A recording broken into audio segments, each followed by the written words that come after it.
Well, let's look at a little thought and some word from the Bible today. Then we'll do our have our prayer time, and we're going to be in Deuteronomy briefly. Deuteronomy chapter 8, as we continue to look at these children of Israel, different things they're experiencing, and the theme today will be remembering, the importance of remembering. And let me read to you the first 5 verses of Deuteronomy chapter 8, and then we'll talk about a couple of things this morning.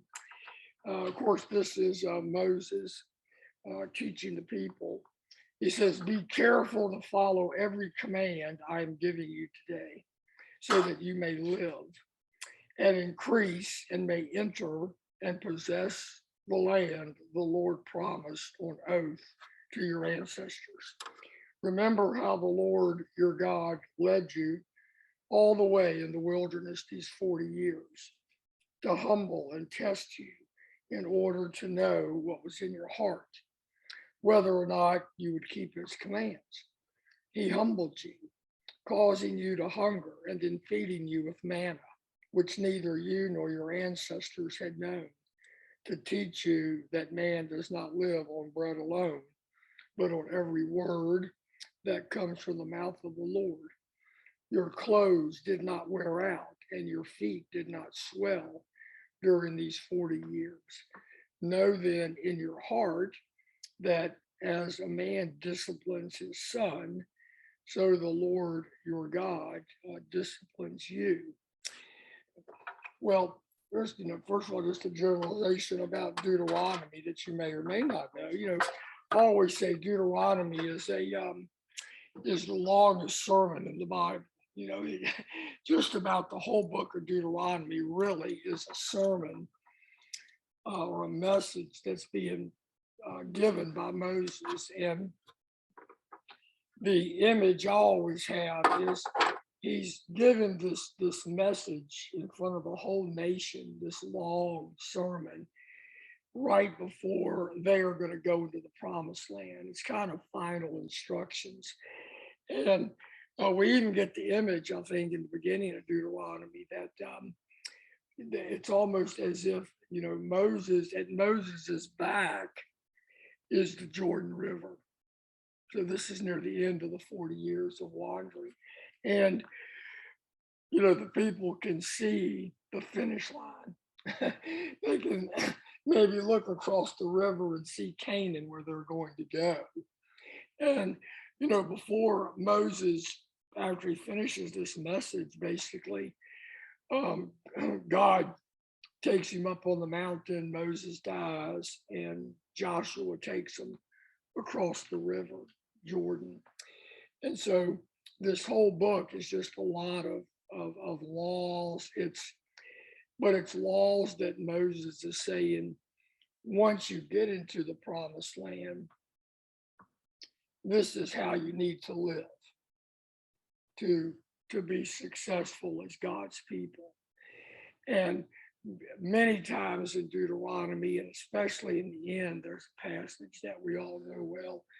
Moses will say over and over again, if you obey the commandments of God and live by the commandments of God, you will live and you will prosper, you will live well. If you don't follow God's commands that I'm laying out for you and that God's laying out for you, if you forget God, then you're going to struggle, and you may even be taken captive, and you may even be destroyed. So that was kind of almost a big message of the Old Testament. Obey God, you will live, you will be blessed. Don't obey God, you will be cursed, and you will have a very difficult time. And so this little part, again, I think one of the main themes in what I read, I like verse 2, is chapter 8, verse 2. Remember how the Lord your God led you all the way in the wilderness these 40 years to humble and test you in order to know what is in your heart. And the importance of remembering, especially as we're about to come out of a spiritual journey. We're about to come out of a time of testing. We're about to come out of a time of very difficult days. Or maybe as we're in the midst of good days, we're in the midst of comfort. We're in the midst of things going well. We're in the midst of contentment. Remembering is very important. And what Moses is saying to the people is, after you get to the promised land, don't forget all that God has brought you through during these wilderness times.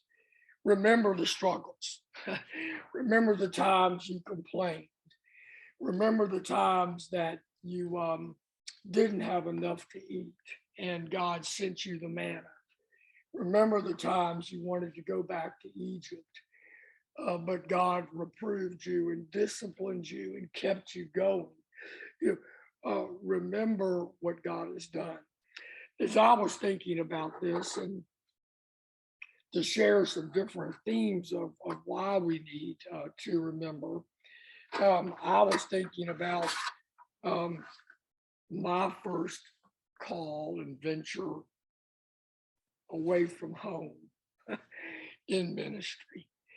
I began ministry, called into ministry, probably in the late 70s around, and started having ministry positions in probably 78, 79, really right out of high school, going into college. But they were always in the Newport News area. That's where I was born and raised, in Tidewater. And in fact, the summers between my college years, I would work for the Peninsula Baptist as a summer missionary.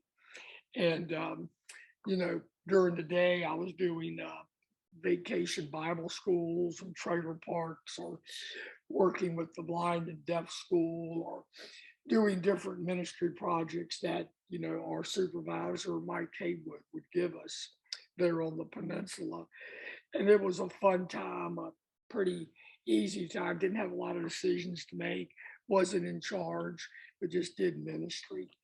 At nights, I was surrounded by friends. It's where I grew up, and life was pretty easy. Had a couple of local church jobs. I worked as a youth minister for First Baptist Newport News in seminary, and then went from there to a Baptist church in Pocosin, where I was kind of like Alan. I was the associate pastor, education, and worked with the youth some. But in 1989, so about 10 years, very comfortable at home. I was called, felt a call, and I struggled with it. Do I want to get into and be a senior pastor of a church? And I felt like I was being led that way, but I really didn't want to do it. But I was called to a church near Stanton, Virginia, in the Valley, a little town called Verona. It ended up being a nice little town, a nice setting. But also in 1989, I went there. I preached my trial sermon on my 29th birthday in February, and then went there at the beginning of April. Well, also in January and February, we got the news that Tammy was expecting our first child. And so, we moved away from home, away from moms, and to a new place. First time we'd been away as a married couple, away from home and expecting a child. I was going to be a pastor, which I knew nothing about, and what I was getting into. And, I think about the journey from first going away from home and that first pastorate till now. And, a lot has happened, things I never imagined, experiences I never would, have thought up, um, struggles, or look back at things that I thought I was doing right, really weren't right. Difficult days and good days. And, it's important to remember that and not forget that, because that helps you where you are now.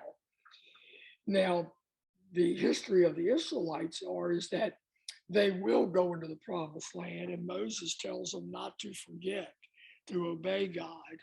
But we know from their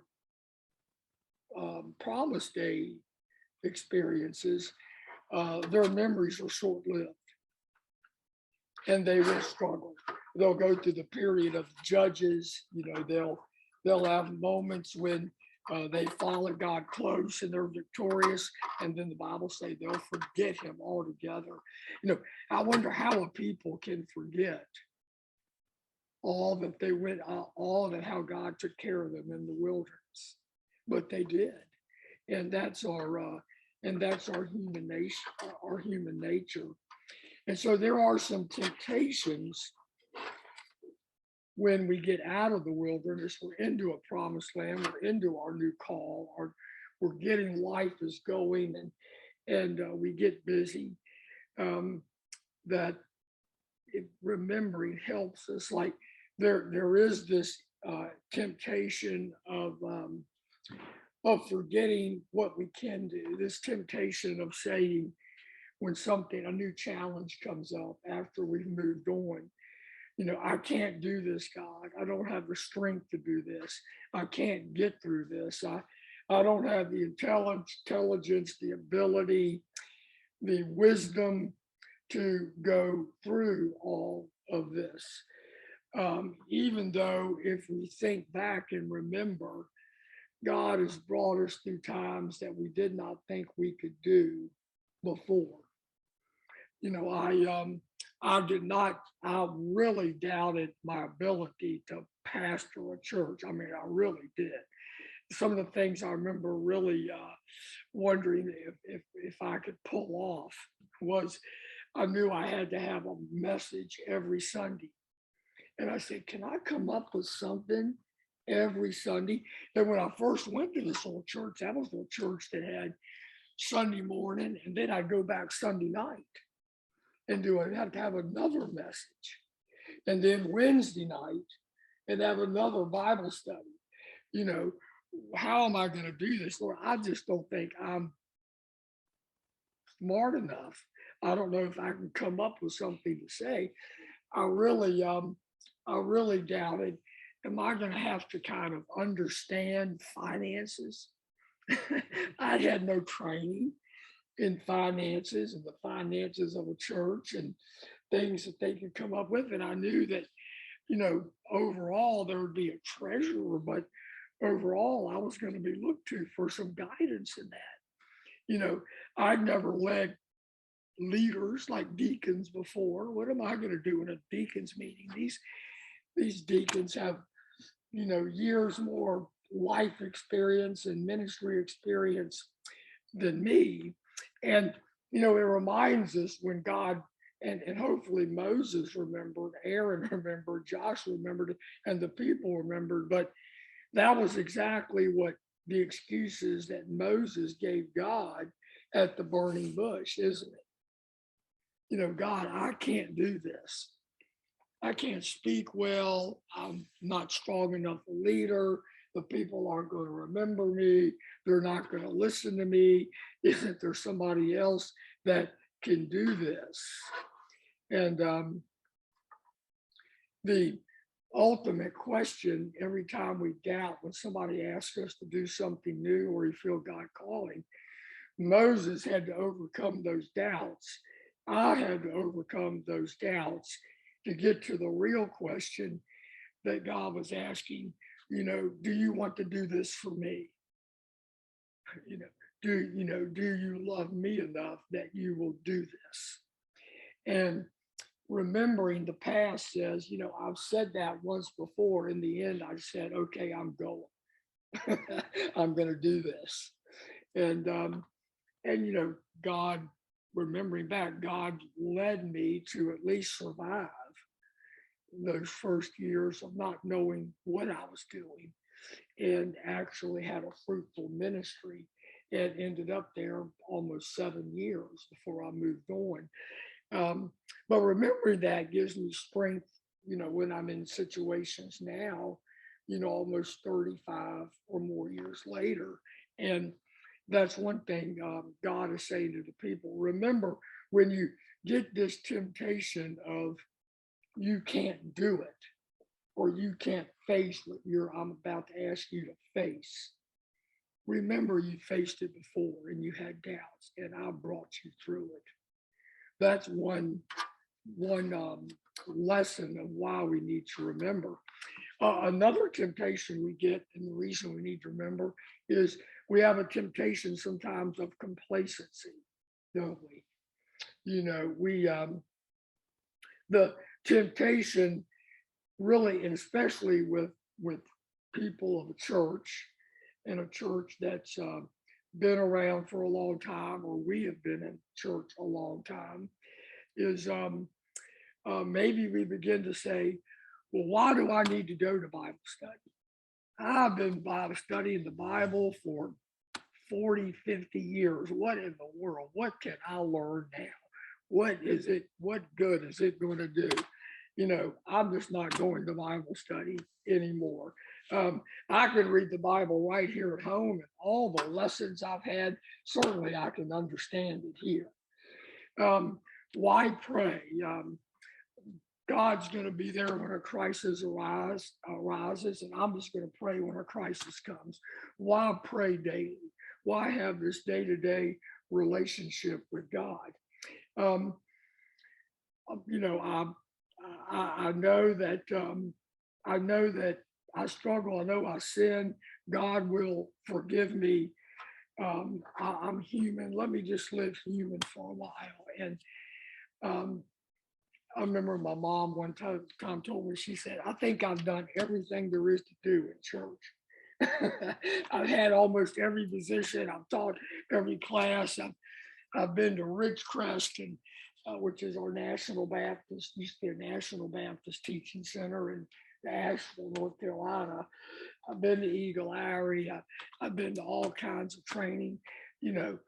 What is there left? What is there left to do? We can get complacent, and so then all of a sudden we find ourselves a little less rugged, a little less adventurous, a little less ready to take on something new, or to be able to see that God is putting something new, as He always is. God's always changing and giving newness, putting something new in front of us, and we're ready more just to sit back in the recliner and watch a good movie. It's easy to get complacent. But Moses reminds him sometimes complacency can nearly kill us, though. If we forget, if we get off our guard, complacency also can cause us not to be alert, attentive, thinking God is always going to be there and we don't have to do anything. Part of remembering is the children of Israel needed to remember that when they were in the midst of that wilderness wanderings, they couldn't afford to be complacent. They had to be on their toes. They had to be ready for something new, for something different, for something adventurous. They had to be always looking for the warnings and always depending on God for to bring water out of a rock or manna down from heaven.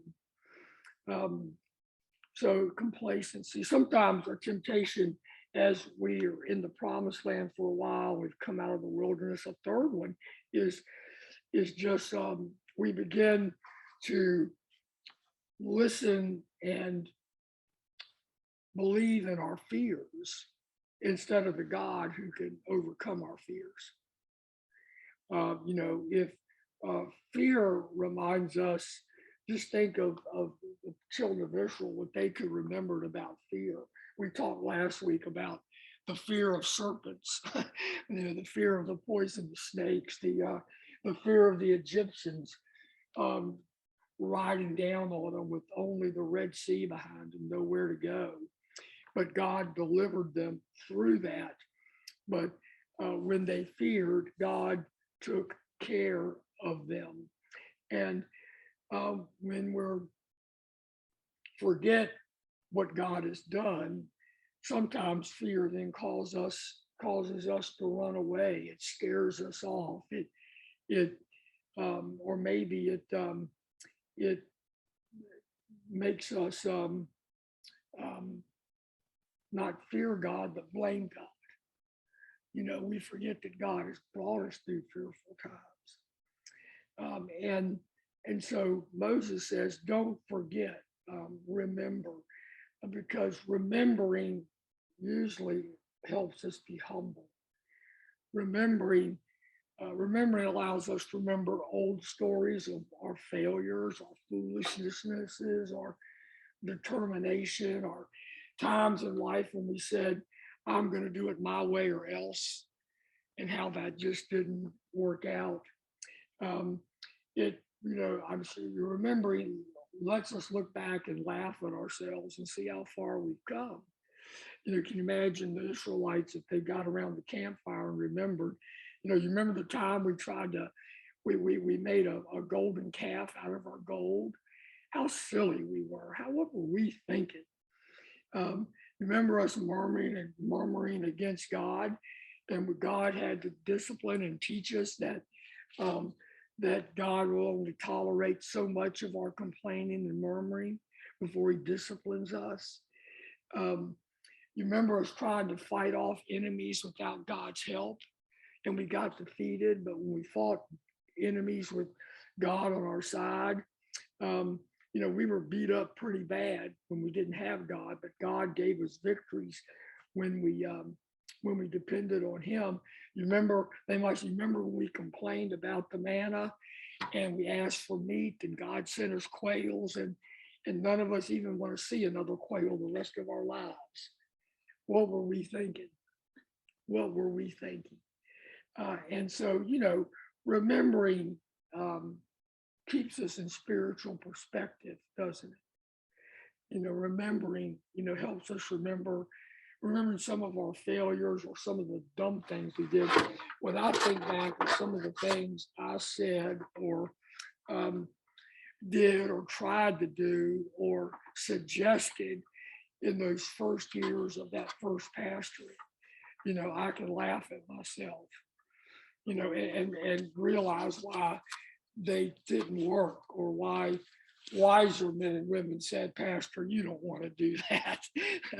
And, I thought it was a good idea at the time, or the mistakes I made and the blunders I made, but how I learned from them, how God taught me from them, and how I haven't done that again, but do things a way that I know are more effective, or bring more glory to the Lord, or help people more in times of the trouble. Things I used to say, maybe to somebody that was experiencing a difficult time, that I shouldn't have said, but I've learned. Remembering helps us do that. So we need not forget. And remembering helps us in times of real crisis and real temptation, especially when we remember God's word.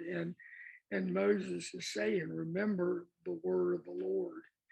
And there was a verse I read there that may have reminded you of a New Testament story. Do you remember what it was?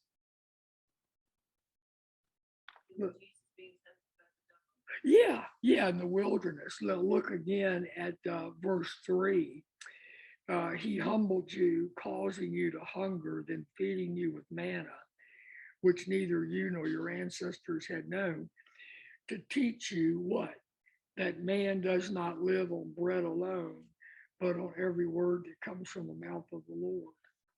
That's that's the scriptural response that Jesus gives the devil when Jesus is so famished in the wilderness, and the devil lays the bread loaves in front of him and says, "Eat. I've provided. I can take care of your needs.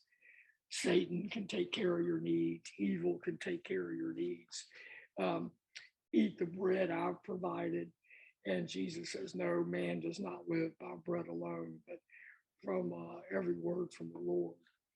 And he's remembering this, where Moses reminds the people, yeah, that in times that you don't have bread, lean on me. I gave you the manna. You've never known about manna before, but I sent it to you. We learned a week or two ago that manna was pretty tasty, wasn't it? It was not. It was something that they could make cakes with, and what was it? Coriander. Kind of had that coriander taste, and it was pretty good. So it was nourishing. It tasted good. God took care of them, and Jesus remembers that, and so Jesus teaches us that remembering can get us through some tough times in our life. When we're being buffeted by Satan, when we're being tempted, when maybe evil is close, remember God's words, remember what God has promised us, and claim those promises. And Moses is saying the same thing to the people. When you get into a tight fix over here in the promised land, don't forget, remember God. He brings you through these things, and he'll bring you through even when you start a new journey in the promised land. Again, fortunately or unfortunately, they didn't remember that all the time, and they faced some struggles. And unfortunately, we don't remember that all the time. And sometimes when you wake up and you say, "I just really feel like I'm struggling spiritually. I don't know what it is." Maybe pause and take some moments to meditate and remember. Think about what you're struggling with, and then remember another time in life when and how God brought you through that, and that he can bring you through it again. That's the importance. And of course, when I think of remembering in Christians, I think of what is our greatest remembrance ordinance that we do together is the Lord's Supper, right? I mean, that's why Jesus commands us to share in the Lord's Supper often, because it's remembering. It's so we never forget why we're gathering for worship and why we worship him and what Jesus has done for us.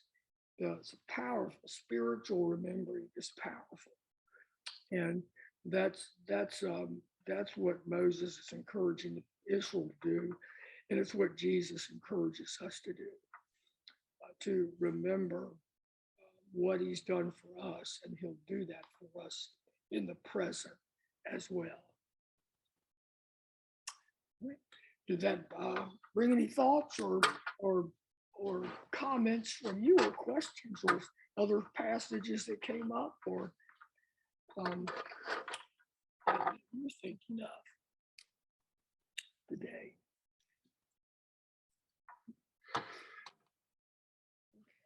Well, we will look at some other moments of wilderness, and we'll leave the children of Israel in a couple of weeks, and then we'll look at some other type of wilderness experiences that happen in life. We'll look a little bit at some of the prophets and how they experienced, like Elijah and Isaiah and some others.